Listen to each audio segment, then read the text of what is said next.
Hey everybody, it's Ron from Pick Dawgz, and this is Ron's Bank Shot Breakdown. We're going to go over 5 college basketball games for Saturday, February 8th, 2025. And if you like what you see, make sure to give this video a big thumbs up and subscribe to our channel. Don't forget to put your college basketball picks in the comments section below. And if you're looking for my best bets, the games I love the most, including my top play in college basketball each day, my Bank Shot Best Bet, you can find those at the Premium Picks tab at pickdawgz.com. There's also a link in the description. Alrighty, here we go. Here are the games for Saturday in college hoops. First up, we'll go to the SEC as Texas takes on Vanderbilt. This one is 1 p.m. Eastern. It's going to be on the SEC Network. Now, we took Vandy plus the points on Tuesday, their last game against the Gators. That game got a little bit dicey down the stretch from an against the spread perspective as Vanderbilt was able to find the backdoor cover on the final possession of the game. It was also a game that the Commodores were winning at halftime, so it still was a very competitive ball game. Vanderbilt struggled from defensively on the perimeter in that game. They gave up 48% from three-point range to the Gators, and the Gators were able to make 10 threes in that win.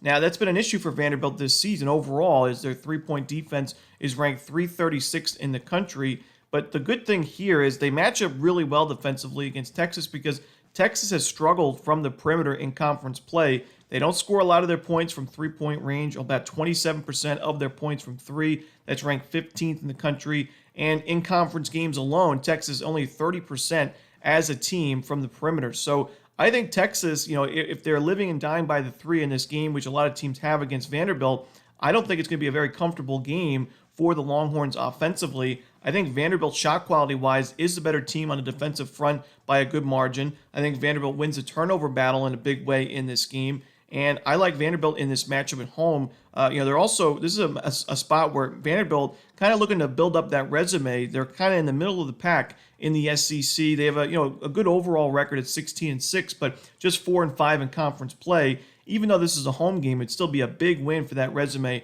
for the Commodores. I think we'll see a great home court advantage because of it, as Vandy's kind of been waiting for these types of moments in conference games in February for quite a long time. So give me Vanderbilt in this one. I'm gonna take them at home.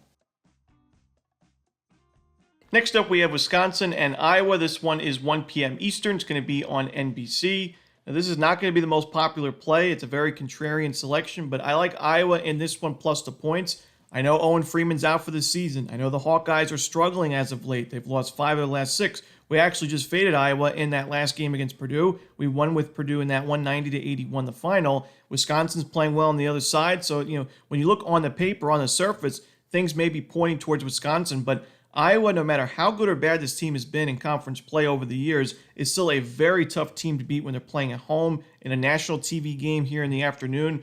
Iowa's playing with revenge as well. They got crushed in the first meeting between these two. That was at the very beginning of conference play, and that was a 116-85 blowout. But part of that game was Wisconsin shot historically well from three-point range in that one. 21 threes at a 68% clip. There's no way that Wisconsin can expect to have that kind of performance, not only just in this game, but for the rest of the season and for years to come.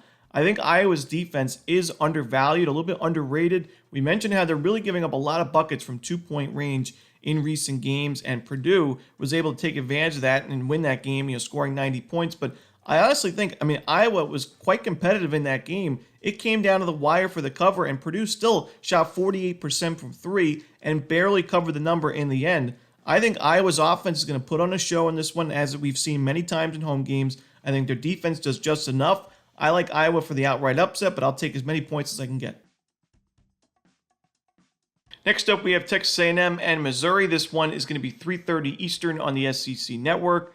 I think Missouri is really flying under the radar in the SEC. They're 17-5 overall, 6-3 in conference play. They have some big-time wins on their resume. The win over Kansas. They have the road victory over Florida. They just beat Ole Miss and Mississippi State back-to-back in a home and away. And, when you see some of the more high-profile teams in the conference like Auburn, like Florida, even, teams like Alabama, Missouri kind of gets put aside as far as the contenders in the SEC, but this team can certainly compete. They're more balanced this year than they were last year by far. This is still a very potent offense. The defense is sharpened up. Turnover-wise, I think they have a big advantage in this game. Texas A&M has turned the ball over quite a bit this season, about 18% of their possessions. Missouri forces a turnover over 21% of their defensive possessions. So right off the bat, I like Missouri's chances there. But also, when you look at Texas A&M, a great offensive rebounding team.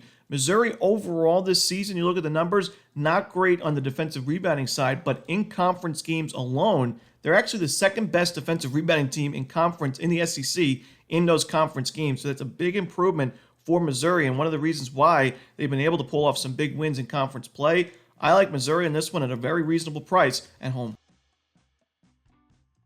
Next up, we have UC San Diego and UC Irvine. What a great matchup in the Big West. This could be a potential Big West championship preview. It's also the second meeting of the regular season series. And we don't see a lot of Big West games get on TV, on the ESPN TV games.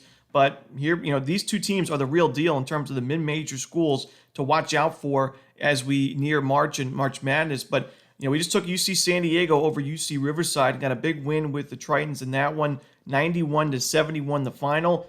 I like San Diego in this one as well. They're playing with revenge. They lost the first meeting to Irvine. That was a competitive game, single-digit ball game, but it was a really poor shooting performance from the Tritons from three-point range in that one, only 17% from three-point range. It's a team that does rely quite a bit on those three-point jumpers, but I think we have a much better performance from UC San Diego here, as UC Irvine, while their defense is strong overall, they give up a lot of their points from the perimeter. So I think this matchup actually benefits UC San Diego. I think San Diego really wins a turnover battle in a big way. They take care of the ball. They force a lot of turnovers. Irvine's had some issues taking care of the basketball overall this year. Shot quality-wise, I think UC San Diego is the much better team. Give me San Diego in this one, the Tritons, on the road.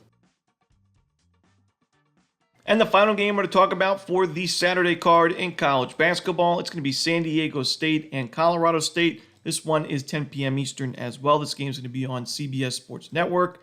I mentioned a few times this year, I do not think San Diego State is anywhere near as good as they've been in recent years. And while they're on a 4-game win streak, you look at their wins, Air Force, Nevada, San Jose State, Wyoming, doesn't really tell us too much. Now you go on the road against Colorado State. There's a very underrated home court advantage that the Rams have, not just this year, but in recent years. Colorado State's coming off a loss to New Mexico, a blowout loss, but that was on the road.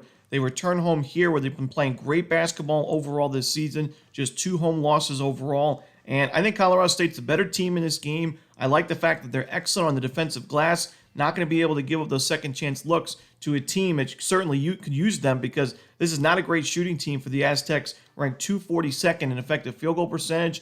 I don't like San Diego State on the road right now. Give me Colorado State in this one. And that's it. Those are the games for Saturday in college basketball. Hope you enjoyed this video. Again, if you're looking for my best bets, you can find those at Pickdawgz Premium. Got my top plays in college hoops, but also my Super Bowl Sunday selection, my game of the year in the NFL, my favorite play of the NFL season can be found at Pickdawgz Premium. So check it out. Also a link in the description. As always, this is Romanelli. Good luck.